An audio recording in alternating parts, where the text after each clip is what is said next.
السلام عليكم ورحمة الله وبركاته. الحمد لله نحمده ونستعينه ونستغفره ونؤمن به ونتوكل عليه ونعوذ بالله من شرور أنفسنا ومن سيئات أعمالنا. من يهده الله فلا مضل له ومن يضلل فلا هادي له. ونشهد أن لا إله إلا الله وحده لا شريك له. ونشهد أن سيدنا وسندنا ومولانا محمدا عبده ورسوله أرسله بالحق بشيرا ونذيرا وداعيا إلى الله بإذنه وسراجا منيرا.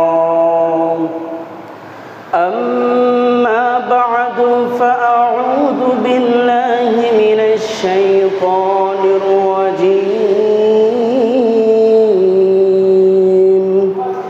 بسم الله الرحمن الرحيم.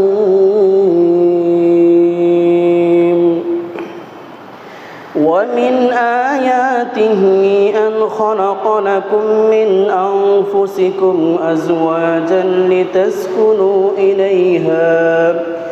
لتسكنوا إليها وجعل بينكم مودة ورحمة. إن في ذلك لآيات لقوم يتفكرون. وقال النبي صلى الله عليه وسلم النكاح سنتي فمن رغب عن سنتي فليس مني، أو كما قال عليه الصلاة والسلام. اللهم صل على محمد وعلى آل محمد كما صليت على إبراهيم وعلى آل إبراهيم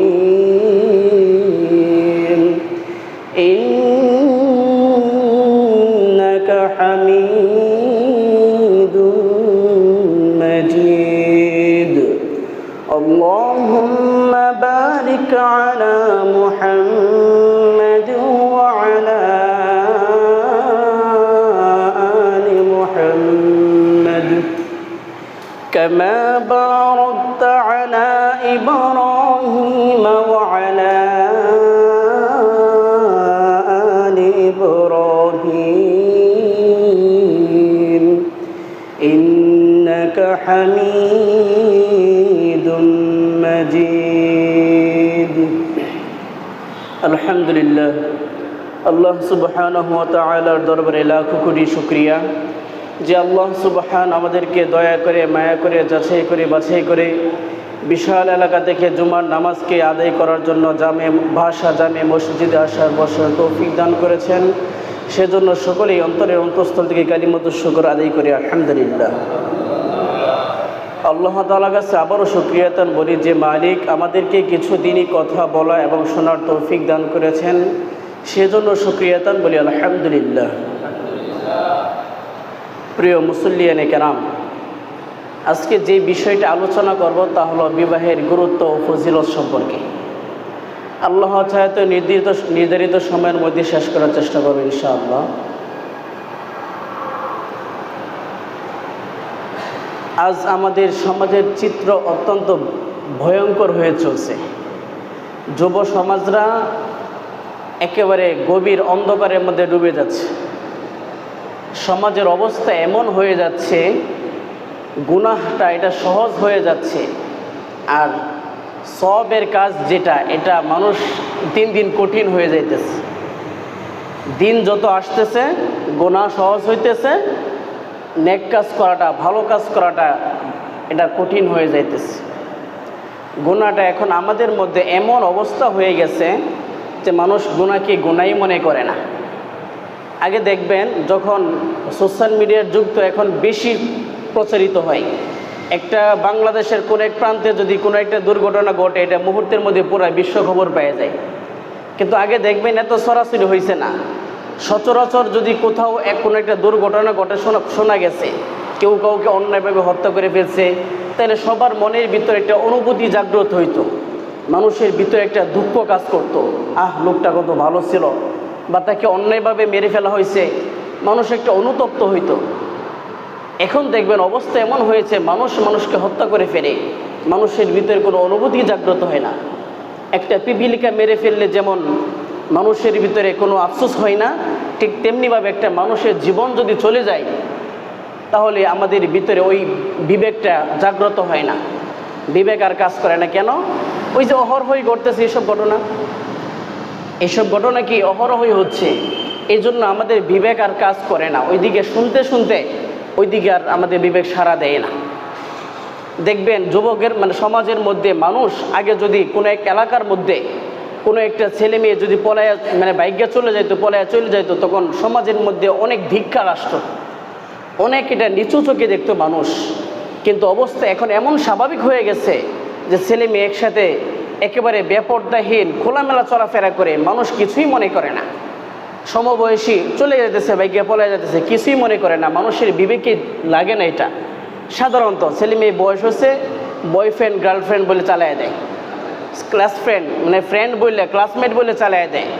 অথচ একটা কথা মনে রাখবেন, প্রাপ্তবয়স্ক একটা ছেলে এবং প্রাপ্তবয়স্ক একটা মেয়ে তারা কখনোই বন্ধু হইতে পারে না। বন্ধু হওয়ার জন্য লেভেল লাগে, সমপর্যায়ে লাগে। লেভেল ছাড়া, সব বয়সের ছাড়া, বয়সের একটা লেভেল আছে, তারপরে ক্লাসের একটা লেভেল আছে, নিচের ক্লাস আর উপরের ক্লাসে কখনো বন্ধুত্ব হইতে পারে না। বন্ধুত্ব একমাত্র আমার ক্লাসের সহপাঠী যে তাকেই তো বন্ধু বানানো যায়। অবস্থা এমন হয়েছে যে বন্ধু বলে মানুষ চালায় যায়। ওই যে মেয়ে ছেলেকে বাড়িতে নিয়ে আসতেছে, কি বলে? আমার ক্লাসমেট, চলাফেরা করো, কোচিং করার জন্য বিভিন্ন কিছু অজুহাত দিয়ে আজকে মানুষের জিনা বেবিচার এত বেশি বাড়ছে যে মানুষ এটাকে এখন আর কিছুই মনে করে না। আগে সমাজে একটা মেয়ে যখন একটা ছেলের সাথে হাত ধরে হেঁটে চলতো তখন সবাই তাকে থাকতো, মুরব্বী অবাক হয়ে যেত, এটা কার মেয়ে রে, এলাকার এটা কার মেয়ে যে অমুক ছেলের সাথে ঘুরতেছে।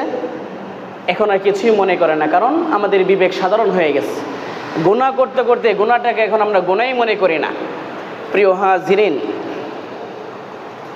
আল্লাহ রাব্বুল আলামিন গুনাহ থেকে মানুষকে বাঁচার জন্য, ফিতনা থেকে মানুষকে বাঁচার জন্য বিবাহকে সহজ করে দিয়েছেন। কিন্তু সমাজের অবস্থা হলো আমরা বিবাহকে কঠিন বানিয়ে নিয়েছি, জিনাকে সহজ করে দিয়েছি। এটা আমাদের দোষ, এটা আমাদের অবক্ষয়। এই সমাজ আমাদেরকে ভালো হতে দিবে না, কারণ ওই যে গুনাহের সয়লাবি বেশি হচ্ছে। প্রিয় হাজিরিন, আল্লাহ রাব্বুল আলামিন তিনি পবিত্র কালামুল্লাহ শরীফের মধ্যে বলেন, ومن آياته أن خلق لكم من أنفسكم أزواجا لتسكنوا إليها وجعل بينكم مودة ورحمة। আল্লাহ তাআলা বলেন, আল্লাহ তাআলার নিদর্শন সমূহের মধ্য থেকে অন্যতম নিদর্শন হলো আন খলাক লাকুম মিন আনফুসিকুম আজওয়াজা, যে আল্লাহ তাআলা তোমাদের মধ্য থেকে তোমাদের জন্য জোড়া সৃষ্টি করেছেন, অর্থাৎ পুরুষের জন্য নারী সৃষ্টি করেছেন, নারীর জন্য পুরুষকে সৃষ্টি করেছেন। লিতাসকুনু ইলাইহা, যেন তোমরা একে অপরে বসবাস করতে পারো, শান্তিতে বসবাস করতে পারো। ওয়া জাআলা বাইনাকুম মাওয়াদ্দাতা ওয়া রাহমা, এবং তোমাদের একে অপরের মধ্যে মহাব্বত, ভালোবাসা, রহমত ঢেলে দিয়েছেন। ইন্না ফি যালিকা লাআয়াতিন লিকৌমি ইয়াতাফাক্কারুন, নিশ্চয় এই আয়াতের মধ্যে যারা ইয়াতাফাক্কার চক্ষুষবান ব্যক্তি, চিন্তক ব্যক্তি, তাদের জন্য উপদেশ রয়েছে। যারা চিন্তাশীল ব্যক্তি, এই আয়াত থেকে তাদের জন্য কি রয়েছে? উপদেশ রয়েছে। অর্থাৎ আল্লাহ তাআলা আমাদের বিয়েটাকে সহজ করে দিয়েছেন। আল্লাহ তাআলা বলছেন, তোমাদের মধ্য থেকে আমি তোমাদের জন্য জোড়া জোড়া সৃষ্টি করেছি। অর্থাৎ পুরুষের জন্য নারী, নারীর জন্য কি পুরুষ সৃষ্টি করেছেন। ওয়াজআলা বাইনাকুম মাওয়াদ্দাতা ওয়া রাহমা, শুধু সৃষ্টি করেই ক্ষান্ত হন নাই, আল্লাহ তাআলা বলেন তোমাদের মধ্যকার আমি ভালোবাসা, রহমত দিয়ে সৃষ্টি করেছি। প্রিয় হাজিরিন, আল্লাহ রাসূল সাল্লাল্লাহু আলাইহি ওয়াসাল্লাম তিনি হাদিসের মধ্যে বলেন, তাজাওয়াজুল ওয়াদুদ আল ওয়ালুদ ফাইন্নী মুকাসিরুন বিকুমুল উমামা ইয়াউমাল কিয়ামা। আল্লাহ রাসূল সাল্লাল্লাহু আলাইহি ওয়াসাল্লাম বলেন, তাজাওয়াজুল ওয়াদুদ আল ওয়ালুদ, তোমরা অধিক মহব্বত, ভালোবাসা সৃষ্টিকারী মহিলাকে এবং অধিক সন্তান প্রসব করে অধিক সন্তান দেয় এমন নারীকে তোমরা বিবাহ করো। ফাইন্নী মুকাসিরুন বিকুমুল উমামা ইয়াউমাল কিয়ামা, কেননা আমি কিয়ামতের ময়দানে আমার বেশি উম্মত নিয়ে বেশি গর্ব করব। প্রিয় হাজিরিন, এখন প্রশ্ন, হুজুর বেশি মহব্বতওয়ালা নারী, বেশি ভালোবাসা আছে যার মধ্যে এবং বেশি সন্তান দানকারী নারী এমন, এটা কিভাবে আমরা বুঝবো?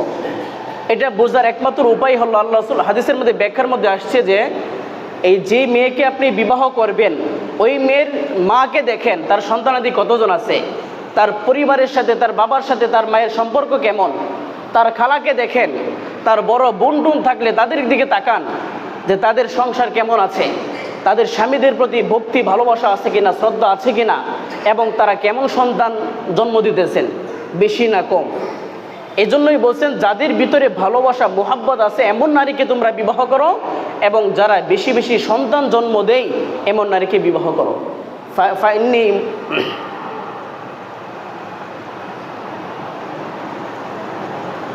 ফাইন্নী মুকাসিরুন বিকুমুল উমামা ইয়াউমাল কিয়ামা, কেননা আমি বেশি উম্মত নিয়ে কিয়ামতের ময়দানে অন্যান্য নবীদের সাথে আমি গর্ব করব যে আমার উম্মত বেশি হয়েছে। প্রিয় হাজিরিন, আল্লাহ রাসূলের এই কথা দ্বারা আমরা কি বুঝতে পারলাম? যে বেশি বেশি সন্তান জন্ম দিলে এটা কি আল্লাহ তাআলা কিয়ামতের ময়দানে আমাদেরকে নিয়ে গর্ব করবেন? প্রিয় হাজিরিন, আজকে আমাদের অবস্থান কেমন হয়ে গেছে? আল্লাহ রাসূলের স্লোগান দিয়েছে বেশি বেশি সন্তান জন্ম দাও, আর আমাদের সমাজের স্লোগান হয়েছে দুটির বেশি নয় একটি হইলে ভালো হয়। আমাদের স্লোগান কি? দুটির বেশি নয় একটি হইলে ভালো হয়। এটা কোনো মুসলমানদের স্লোগান হইতে পারে না, ওইটা ইহুদি পশ্চিমাদের স্লোগান আমাদের মুসলমানদের ভিতরে ঢুকিয়ে দিয়েছে। আজকে আমরা পরিবার পরিকল্পনা নামে একটা গ্রুপ বের হয়েছে না, আসলে এটা পরিবার পরিকল্পনা, এটা হলো পরিবার মরিবার পরিকল্পনা। এটা কি বলা হয়? মরিবার পরিকল্পনা। কারণ কি দেখেন, যার বেশি সন্তান থাকে সে গর্ব করে বলতে পারে, এক সন্তান যদি খারাপ হয়ে যা, দুই সন্তান যদি খারাপ হয়ে যা, সে যদি ভালো না হয়, বাবা মাকে দেখাশোনা না করে, তৃতীয় সন্তান তো আছে, চতুর্থ সন্তান তো আছে, কোনো না কোনো এক সন্তান তো বাবা মাকে কি শেষ বয়সে কি দেখাশোনা করে, লালন পালন করে, কোনো টেনশন পায় না, মানুষ গর্ব করতে পারে। কিন্তু আজকে অবস্থা এমন হলো যে মানুষ বিবাহই করে 35 বছরে, 30 বছর পার হইয়া তারপরে 5-6 বছর পর্যন্ত একটু রোমান্স করতে হবে, সন্তান নেওয়া যাবে না, ভালোবাসা কমে যাবে। 40 বছরে গিয়ে সন্তান নেয়, সন্তান নেওয়ার পরে এই সন্তানকে মানুষ করতে করতে তার 50 বছর হয়ে যায়। সন্তানকে মানুষ করার পিছনে বাবা যখন 50 বছর হয়ে যায় তখন শরীর সাই দেয় না, এতটা বিবেক কাজ করে না, তখন সন্তানের প্রতি পরিপূর্ণ যত্ন নিতে পারে না।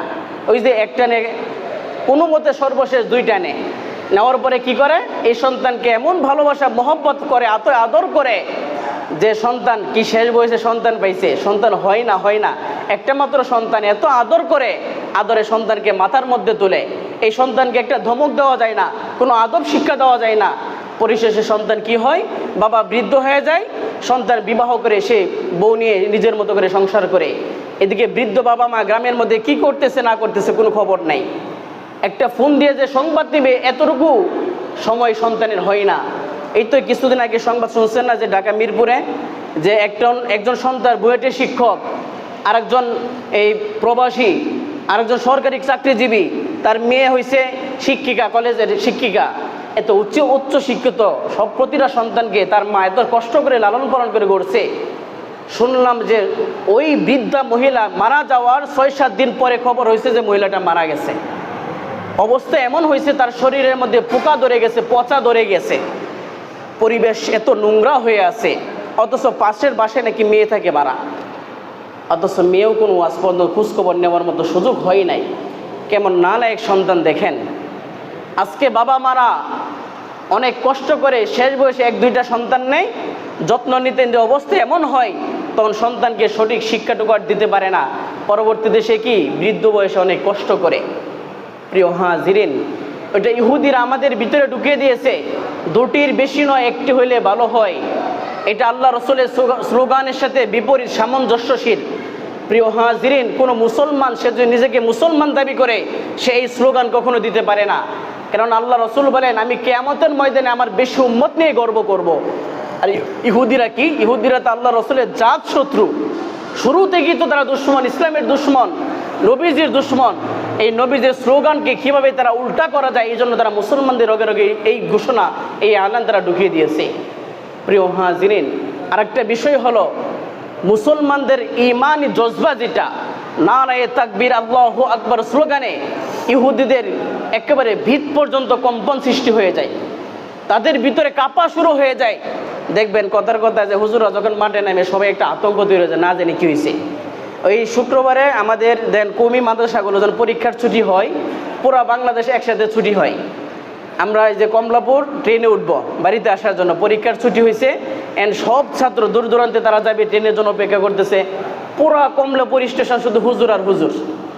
যেখানে আগে সাধারণ মানুষ দেখে হুজুর আজকে আপনারা কই যাবেন, আজকে কই মিছিল আছে, কই সমাবেশ আছে, তারা জিজ্ঞেস করতেছে। আজকে কোনো সমাবেশ না, আজকে আমাদের পরীক্ষার ছুটি হয়েছে, সব সন্তানরা বাড়িতে যাইতেছে। ও আচ্ছা আচ্ছা, এটার জন্যই একটা ভিতরে অন্যরকম একটা কম্পন সৃষ্টি হয়ে যায়। মুসলমানদের তাকবীরে গৌর গোবিন্দ সে পলায়ন করতে বাধ্য হয়েছে। প্রিয় মুসল্লিয়ানে কেরাম, মুসলমান যখন ইমানি জজবা নিয়ে, মুসলমানদের তো অর্থকরী তেমন নাই, অস্ত্র তেমন নাই, সে তাদের সাথে কীভাবে যুদ্ধ করবে? মুসলমানদের সবচেয়ে প্রধান হাতিয়ার হলো নারায়ে তাকবীর আল্লাহু আকবরের স্লোগান। প্রিয় হাজিরিন, আমাদের ইতিহাসে যারা দেখবেন এই স্লোগান থেকে তারা এমনভাবে বুকের মধ্যে ধারণ করেছে, এই স্লোগান শুনলে এখনও বিধর্মীরা কাঁপতে থাকে। ওই যে যখন বিশ্বযুদ্ধ শুরু হবে, বিশ্বযুদ্ধের দিকে আমাদের দেশ মানুষ দিন দিন সামনে আগাচ্ছে, একেবারে নিকটবর্তী হয়ে যাইতেছে। কিয়ামতের বড় বড় অনেক আলামত তো প্রকাশেই পেয়ে গেল। ইহুদিরা তারা প্রস্তুতি নিতেছে তৃতীয় বিশ্বযুদ্ধের জন্য। তারা কিভাবে প্রস্তুতি? চীনের মধ্যে, বিভিন্ন দেশের মধ্যে এই নিয়ম আছে যে সন্তান জন্ম হইলে সরকারি তাকে বাধা দেওয়া হয়, যে প্রতি সন্তানের পিছু তাকে 50,000 কোটি টাকা দেওয়া হয় পিতামাতাকে। প্রিয় হাজিরিন, আর আমাদের দেশের মধ্যে একটা স্লোগান ঢুকিয়ে দিছে কি, দুটির বেশি নয় একটি হইলে ভালো হয়। ওই যে ইহুদিদের চক্রান্ত হলো, যখন মুসলমান আর বিধর্মীরা যুদ্ধ লেগে যাবে তখন তাদের সংখ্যা হবে বেশি আধিক্যতার দিকে, মুসলমান যেন ভয় পায়, তারা যেন মুসলমানকে সহজে ঘায়েল করতে পারে। এই জন্য মুসলমানদের ভিতরে তারা এই স্লোগান ঢুকিয়ে দিয়েছে যে সন্তান দুইটির বেশি নিও না, একটি হইলে বেশি ভালো হয়। আর ওইদিকে তারা নিজেদের দেশের মধ্যে তারা কি সন্তান আরও বেশি বেশি জন্ম দিতেছে, বরং এটার জন্য তাদেরকে রাষ্ট্রীয় ভাতা দেওয়া হইতেছে, পুরস্কার দেওয়া হইতেছে। আজকে মুসলমান জাতি কত নির্বুধ হয়ে গেছে, কত বোকা হয়ে গেছে। বিধর্মীদের সাথে তাল মিলে আমাদের ইসলাম ধর্মটাকে তারা তারগুল পাকিয়ে ফেলছে। আল্লাহ রসুল কি বলছেন? ফাইন্নি মুকাসিরুন বিকুমুল উমাম, আমি গর্ব করব আর তোমরা কি করতেছ? ইহুদিদের স্লোগান নিয়ে আমরা নিজেরা মাতামাতি করতেছি। প্রিয় হাজিরে, এটা বুঝতে হবে, শুরুতে আমাদের শত্রুকে তাদেরকে খুঁজে বের করতে হবে। শত্রু না চিনলে সারা জীবন আপনি যত বালা কাজই করুন না কেন পেছ লাগিয়েই থাকবে। আগে প্রধান শত্রুকে খুঁজে বের করতে হবে। মুসলমানদের প্রধান শত্রু হলো ওই বিধর্মীরা, ইহুদি খ্রিস্টানরা। তারা ওই শুরু থেকে আল্লাহ রসুলের পিছনে তারা লেগে থাকতো। আল্লাহ রসুল যখন দিনে দাওয়াত দিত তখন তারা একের পর এক বাধা সৃষ্টি করত। প্রিয় হাজিরিন, এই জন্য আল্লাহ রসুল সাল্লাল্লাহু আলাইহি ওয়াসাল্লাম তিনি বলেন, তাজাওয়াজুল ওয়াদুদ আল ওয়ালুদ ফাইন্নি মুকাসিরুন বিকুমুল উমাম, বেশি মহব্বত করে, বেশি ভালোবাসা আছে এমন নারীকে এবং বেশি সন্তান জন্ম দেয় এমন নারীকে তোমরা বিবাহ করো, কেননা কিয়ামতের ময়দানে আমি আমার উম্মতকে নিয়ে গর্ব করব। তাহলে আজকে থেকে কি স্লোগান আপনারা মানবেন? যখন পরিবার পরিকল্পনার লোক আসে তাদেরকে কি আশ্রয় দিবেন, প্রশ্রয় দিবেন? না না, তাদেরকে প্রশ্রয় দেওয়া যাবে না। এই স্লোগানটা বেশি দিন হয় নাই, কিন্তু এই অল্প কয়েক বছর ধরে হয়েছে। আমাদের মুরব্বীরা দেখবেন, এই আপনারা যারা আছেন, বৃদ্ধ যারা আছেন, একজনের সন্তান 10-12 জন কইরা, যত পারছে তত সন্তান নিছে, কোনো চিন্তা নাই যে কি টেস্ট করাইতে হবে না কি করাইতে হবে, পেটে ছেলে আছে না মেয়ে আছে এটা দেখার জন্য এইসব কোনো ছিল, চেক আপ ছিল। আজকে অবস্থান এমন হয়ে গেছে, চেক আপের নামে কি যে একটা গজব ছড়তেছে, পরিবার নষ্ট হয়ে যাচ্ছে। বাবা চাই কি ছেলে হোক, মা চাই মেয়ে হোক। ডাক্তার যখন চেক আপের সময় বললো যে তোমার তো ছেলে হবে, বাবা তো খুশিতে আত্মহারা। যখন সন্তান ডেলিভারি হলো তখন দেখলো মেয়ে, তখন সংসারের মধ্যে মনোমালিন্য সৃষ্টি হয়ে যায়। তখন সে বউকে, তার নিজের স্ত্রীকে দোষারোপ করতে শুরু করে, একের পর এক দোষ ধরতে শুরু করে, সংসার এভাবে দিন দিন ভাঙতে শুরু করে। প্রিয় হাজিরিন, এই চেক আপ আমাদেরকে এমন এক গজব দিয়েছে, বরং এটার মাধ্যমে আমাদের অনেক সময় ঈমান নষ্ট হয়ে যায়। আমরা বিশ্বাস করি কি ছেলে সন্তান হবে, যখন দেখি কি পরবর্তীতে মেয়ে হয়েছে তখন আমাদের একটা তালগুর পাকায়া যায়। আবার যদি ওই চেক আপের সাথে মিলে যায় তাহলে কি মনে করি আল্লাহ বিজ্ঞান এত আধুনিক হয়েছে, সে গায়েব জানে, পেটের ভিতরে কি আছে না আছে ওইটাও সে বলে দিতে পারে। আমাদের ইমানের দুর্বলতা আসে। প্রিয় হাজিরিন, আর একটা সবচেয়ে বেশি যেটা, সেটা হলো সিজার। আগে যে সন্তান হয়েছে, সিজার কোনো নাম গন্ধ শুনছেন? আমাদের দাদিরা বলে যে আগে বেশি মানুষ ধান মারাইতো, যে ধান লইতো, ধান যে বাড়া বাড়তো, এই বাড়া বাড়ার সময় এই ব্যথা উঠছে, এর সাথে সাথে সন্তান হয়ে গেছে, একটু কাজ করতেছে, একটু শুয়েছে, সন্তান হয়ে গেছে। এই ঘরে ঘরে দাত্রী আছেন, তারা নিজেরা এই সন্তান খালাস করতো। আর এখন অবস্থা হয়ে গেছে এমন, সিজার আর সিজার। আপনি দেখেন আমরা যে সন্তান, এই যে যারা মোটামুটি বড় লেভেলের, তারা কি সিজার লাগছে আজ পর্যন্ত কেউ? ওইটা বাদ দেন, আদম আলাইহিস সালাম থেকে শুরু করে আজ পর্যন্ত যত মানুষ আসছে, 1-2 জন মানুষ আসছে, কত কোটির কোটির মানুষ আসছে। বর্তমান বিশ্বে তো প্রায় 800 কোটির বেশি মানুষ আছে, এর কত বেশি মারা গেছে হিসাব করে দেখেন। তারা কি সিজার বলতে কিছু নাম শুনছে? তারা কি আজ পর্যন্ত মারা গেছে? সবাই যে ডেলিভারির সময় সবাই মারা গেছে। প্রিয় হাজিরেন, এটা বিদুর্মীদের একটা চক্রান্ত, যে সিজার করলে সর্বোচ্চ 3টা নাকি সিজার করা যায়, 4 নাম্বার করলে রিস্ক। তার মানে যখন একটা সন্তান, একটা মহিলা যখন সে সিজার করবে, তখন দেখা যায় সে 3টার বেশি করতে পারবে না, তার মানে সে বেশি সন্তান নেবে না। ওইটা ইহুদিরা আমাদের ভিতরে ঢুকিয়ে দিয়েছে। প্রিয় হাজিরিন, এই সবগুলো আমাদের পরিহার করতে হবে। আমরা যদি খাঁটি মুসলমান হয়ে থাকি, আল্লাহ রসুলের খাঁটি উম্মত হয়ে থাকি, আমরা যদি হাউজে কাউসারে পানি পান করতে চাই, আল্লাহ রসুলের সুপারিশ পেতে চাই, তাহলে আল্লাহ রসুলের প্রতিটা কথা আমাদের অন্তরে একেবারে পাই টু পাই ধারণ করতে হবে। আল্লাহ রসুলের এই কথা অক্ষরে অক্ষরে আমাদেরকে পালন করতে হবে, বিশ্বাস করতে হবে। তাহলে ইনশাআল্লাহ কিয়ামতের ময়দানে আমরা হাউজে কাউসারে পানি পান করতে পারবো ইনশাআল্লাহ। হাউজে কাউসারের মালিক কিন্তু আমাদের নবী, জানেন নাকি? একেবারে ওয়াকফ করে দিয়ে দিয়েছেন আল্লাহ তাআলা। ওই যে ইন্না আতাইনাকাল কাউসার ফাসল্লি লিরাব্বিকা ওয়ানহার, আপনারা তেলাওয়াত করেন না নামাজে সূরাটা? ওই ইহুদিরা, আল্লাহ রাসূল সাল্লাল্লাহু আলাইহি ওয়াসাল্লামের 2টা সন্তান ছিল, জানি না, আরেকটা দুধ সন্তান ছিল, এটাকে পালক আনছে। এই 3টা সন্তান বলা হয়, ঠিক না? অর্থাৎ আল্লাহ রাসূল জীবিত অবস্থায়, আল্লাহ রাসূলের কি কোনো সন্তান জীবিত ছিল না, দুনিয়াতে কোনো সন্তান জীবিত নেই। আর আমরা কি যখন বংশের ধারাবাহিকতা খুঁজি, তখন ছেলেদের দিক থেকে খুঁজি, ঠিক না? যখন আল্লাহ রসুলের সন্তানগুলো একের পর এক মারা গেল, আল্লাহ রসুল বরাক্রান্ত মন নিয়ে তিনি বরাক্রান্ত হয়ে গেলেন, মনটা বেকুল হয়ে গেল। তখন কাফেররা আল্লাহ রসুলকে তিরস্কার করত, তারা বলতো, হে মুহাম্মদ, তুমি কেমন নবী, তোমার আল্লাহ কেমন যে তোমাকে নির্বংশ করে দিয়েছে। নির্বংশ বিল্লাহ রাসূলকে নিয়ে তিরস্কার করতো, গালিগালাজ করতো। আল্লাহ রাব্বুল আলামিন আল্লাহ রাসূল সাল্লাল্লাহু আলাইহি ওয়াসাল্লামকে সান্ত্বনা দেওয়ার জন্য সূরা কাউসার নাজিল করলেন। ইন্না আ'তাইনাকাল কাউসার, আল্লাহ তাআলা বলে দিলেন, ইন্না আ'তাইনাকাল কাউসার, হে নবী, আমি আপনাকে হাউজে কাউসার দান করলাম। আর কিয়ামতের ময়দানে সূর্য যখন অর্ধ হাত উপরে আসবে, তখন তো সবাই তো পানির পিপাসিত হয়ে যাবে। আল্লাহ রসুলের খাঁটি উম্মত যারা হবে, তারাই একমাত্র ওই হাউজে কাউসারে পানি পান করতে পারবে। আল্লাহ রসুল সাল্লাল্লাহু আলাইহি ওয়াসাল্লাম তার চেহারার মধ্যে দেখতে পারবেন, সাদা একটা আলো হবে, একটা লাইট হয়ে যাবে। আল্লাহ রসুলের উম্মত যারা আছে তাদের কি গুররুন মুহাজ্জাল আছে, হাদিসের ইবারত, যে সাদা একটা আলো হবে তার কপালের মধ্যে, ওইটা দূর থেকে লাইটের মতো আলো দিতে থাকবে। সাহাবায়ে কেরাম আল্লাহ রসুলকে জিজ্ঞাসা করলো, হে আল্লাহ রসুল, আপনি আপনার উম্মতকে কিভাবে চিনবেন? আল্লাহ রসুল বলেন আমার উম্মতের মধ্যে একটা সাদা লাইট হবে, একটা আলো হবে, দূর থেকে আমি চিনতে পারবো যে ওইটা আমার উম্মত। তখন আল্লাহ রসুল সাল্লাল্লাহু আলাইহি ওয়াসাল্লাম তার প্রতিটা উম্মতকে ধরে ধরে হাউজে কাউসারে পানি পান করাইবেন। তখন ওই যে সমস্ত পিপাসা নিবারণ হয়ে যাবে। প্রিয় হাজিরিন, আমরা যদি আল্লাহ রসুলের খাঁটি উম্মত হতে চাই, তাহলে আল্লাহ রসুলের স্লোগান, আল্লাহ রসুলের প্রতিটি কথা আমল আমাদের ভিতরে বাস্তবায়ন করতে হবে। তাহলে ইনশাল্লাহ আমরা ওই পরকালে মুক্তি পাবো এবং সুপারিশ পাবো ইনশাল্লাহ। প্রিয় হাজিরিন, আলোচনা অনেক দীর্ঘ লম্বা, এক সপ্তাহে শেষ হবে না ইনশাল্লাহ। 2 নম্বর হাদিস, আল্লাহ রসুল সাল্লাল্লাহু আলাইহি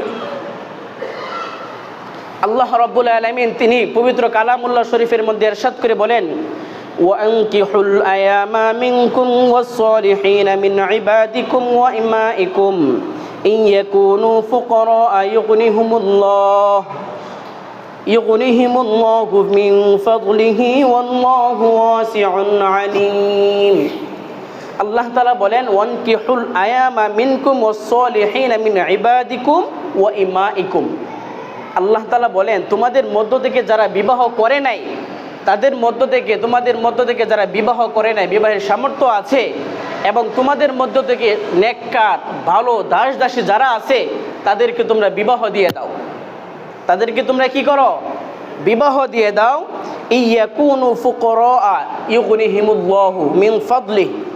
আল্লাহ তাআলা বলেন, তোমাদের মধ্যে যদি কেউ দরিদ্র থাকে, অর্থাৎ সে দরিদ্রতার কারণে, অভাবের কারণে বিবাহ করতে ভয় পাচ্ছে, তাহলে আল্লাহ তাআলা বলেন ইয়াকুনু, তারা দরিদ্র থাকে, যদি সে বিবাহ করে, ইউগনিহিমুল্লাহু মিন ফাদলি, আল্লাহ তাআলার ফজল থেকে, আল্লাহ তাআলার অনুগ্রহ থেকে, রহমত থেকে আল্লাহ তাআলা তাকে ধনী বানিয়ে দিবেন।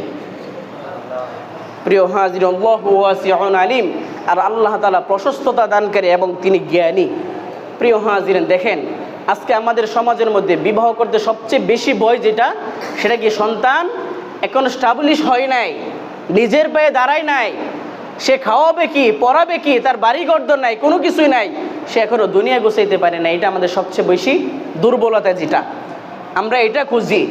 অথচ আল্লাহ তাআলা তিনি দ্ব্যর্থহীন ভাষায় বলে দিয়েছেন, যদি তোমাদের মধ্যে নেককার ব্যক্তি থাকে, বিবাহ করতে ভয় পায়, তাহলে তোমরা বিবাহ করিয়ে দাও, আমার পক্ষ থেকে, আমার অনুগ্রহ থেকে তোমাদেরকে ধনী বানিয়ে দেব। আল্লাহ যদি নিজে দায়িত্ব নিয়ে দেন, তাহলে আমার আপনার ভয় কিসের? কিসের এত ভয় বলেন? আল্লাহ নিজে তো দায়িত্ব নিয়ে নিছেন। আপনি দেখবেন একটা বাস্তব, আমাদের বাস্তব একটা বিষয় হলো যে যেই সন্তানটা নেশা করে, গাঁজা খায়, একেবারে খারাপ কাজের মধ্যে জড়িত, বাপ মা কী করে জানেন? তারা দৌড়ে বিয়া দিয়ে দেয়। যে বিয়া দেওয়ার পরে বউ তারা ঠিক করে, বাইরে গেলে জবাব দিয়ে, এই কী করো? নেশা করলে প্রতিটা ক্ষেত্রে সে ধরা খাইতে হয়। তখন আস্তে আস্তে সে ওই খারাপ কাজ থেকে সে আস্তে আস্তে দূরে সরে আসে। দেখবেন যখন সে বিবাহ করে, বউকে তো ভরণ পোষণ করতে হবে, নিজের খাবার তো খোরাকি তো চলাইতে হবে। বাপ মা যখন বলে বিবাহ করছো, তোমাকে তো আর খাওয়ান দিতে পারবো না, তোমার কি খাওয়াই, তোমার বউকেও কি আমরা খাওয়াবো? তখন সন্তানের মাথার মধ্যে একটা টেনশন থাকে, এখন তো আমি বিবাহ করছি, এখন তো আগের মতো করে ঘোরাফেরা করলে চলবে না, টোটালি করলে চলবে না। তখন দেখেন বাধ্য হয়ে সে কাজে যায়। কিন্তু আর যখন সন্তান হয়, সন্তানের প্রতি ভালোবাসার তাড়নায় সন্তানের চেহারার দিকে তাকালে অন্তর জুড়িয়ে যায়। তখন সে ভাবে, এই ছোট মাসুম বাচ্চাটাকে আমি কখনো কষ্ট দিতে পারবো না। তখন অন্ততপক্ষে সন্তানের মহব্বতের কারণে দেখবেন সমস্ত খারাপ কাজকে ছেড়ে দেয় এবং সে সংসারমুখী হয়, কাজ করতে শুরু করে। এটা কি আল্লাহ তাআলার বড় অনুগ্রহ না? আল্লাহ তাআলার বড় ফজল এবং করম না? প্রিয় হাজিরিন, এটা হলো বাস্তবমুখী একটা নমুনা। প্রিয় হাজিরিন, হযরত ওমর রাদিয়াল্লাহু তাআলা আনহু তিনি বলেন, তোমাদের মধ্য থেকে যারা বিবাহ করতে ভয় পাচ্ছ দারিদ্রতার কারণে, তোমরা দ্রুত বিবাহ করে নাও, আল্লাহ তাআলাই তোমাদেরকে সাহায্য করবেন। আল্লাহ তাআলা নিজে তিনি কি ওয়াদা দিয়েছেন। কাজেই বাবা মা যারা আছেন, সন্তান যদি প্রাপ্ত বয়স্ক হয়ে যায়, সন্তানকে বিবাহ করান। কারণ আজকে আমাদের সমাজের অবস্থা হলো, সন্তান গুনাহ অহরহ করতেছে, এটা বাবা মার বিবেকে বাঁধে না। সন্তান যখন 12 বয়সে 14 বয়সে একটা মেয়ের সাথে খারাপ কাজ করতে বাধ্য হয়, একটা ছেলে মেয়ে যখন পলায়ন করে চলে যায়, তখন আমাদের সমাজ তাদেরকে স্বাভাবিক মনে করে, এটাকে কোনো দোষেই মনে করে না। সরকারিভাবে নিয়ম হয়েছে কি, প্রাপ্তবয়স্ক হয় নাই, বিবাহের সময় হয় নাই। যখন সন্তান জিনা করে, তখন সরকার কর্তৃপক্ষ তারা দেখে না। আর আমাদের প্রাপ্তবয়স্ক সন্তান যখন বাবা মার সম্মতিক্রমে বিবাহ করে, তখন তাদেরকে বাধা দেওয়া হয় যে কি 18 বছর এখনো হয় নাই, সন্তান এখনো প্রাপ্তবয়স্ক হয় নাই। এই নিকৃষ্ট রাষ্ট্রের কাছে আমি ধিক্কার জানাই, যেই রাষ্ট্র আমাদেরকে গুনাহের দিকে ধাবিত করছে, যুব সমাজকে নষ্ট করে দিচ্ছে, মানুষের ঈমানকে নষ্ট করে দিচ্ছে। হ্যাঁ, যদি তোমরা এই নিয়ম করতেই পারো যে প্রাপ্তবয়স্কর আগে সন্তানকে বিবাহ করা যাবে না, তাহলে তোমাদের প্রতি আমাদের অনুরোধ থাকবে, যেই সন্তান 12 বছর বয়সে 14 বছর বয়সে জিনার দিকে ধাবিত হয়, খারাপের দিকে ধাবিত হয়, একজন আরেকজনকে বাগিয়ে নিয়ে চলে যায়, তখন তোমাদের আইন কোথায় থাকে?